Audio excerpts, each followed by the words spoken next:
last game, I think a lot of people will remember that Durham got a massive total of 644, I think it was, 644 against Notts, but Notts were actually bowled out on the first day. Durham got bowled out here with 17 overs to go today, and then they've managed to take 3 Somerset wickets as well. So Somerset at the close, 63 for 3, trailing by 214, but Durham did choose to bat. They lost Alex Lee's first ball, bowled by Matt Henry, who went on to take 4 for 60.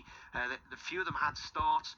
Emilio Gay made 41, but Ollie Robinson was the only one who get past 50. He was out for 52, and things would have been worse for them if it hadn't been for a final 50-wicket stand for that final wicket from James Minto, who made 34, and Cody Youssef 16 not out. But then Somerset came out to bat. They had 17 overs in which to bat at the end of the day.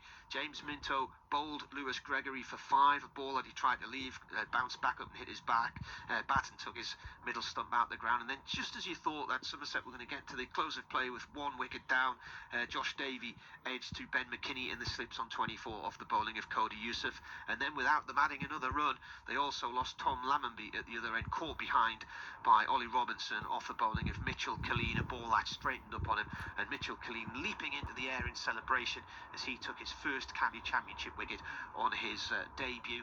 And if he is to follow in his father's footsteps, he'll have an illustrious career here with Durham as well. So it's a young attack that Durham have got for this one because of injuries, but I think they'll be quite happy at how the day has panned out in the end.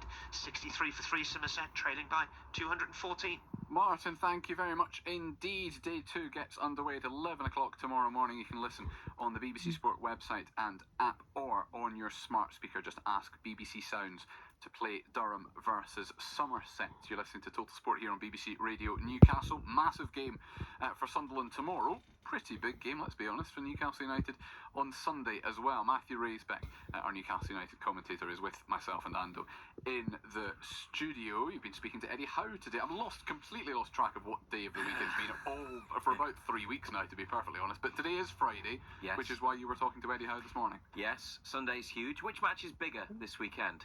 No, don't answer that.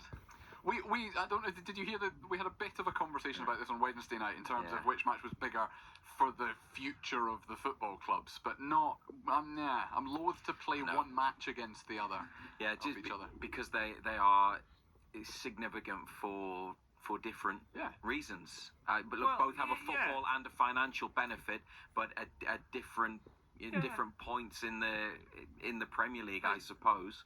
Well, yeah, one side's trying to get into the Premier League, so that's big in its own right. But then the other one's trying to bring Premier League or Champions League football to the region.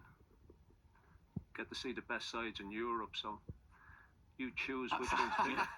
I've opened Gary Bennett's mic if he wishes to chip into this particular conversation. Yeah, because that sounded very much like a pitch for Newcastle United's Not game. Not going to get involved. No, fair enough, Gary, very much fair enough. Right then, you were talking to Eddie Howe today, Razor. Let's start with Alexander Isak, shall we? Yeah, and we're only playing because both matches are huge, and we'll bring you both of them live with comprehensive coverage tomorrow and Sunday from St James's Park. Newcastle build up on Sunday from 3, and then commentary from 4 against Everton.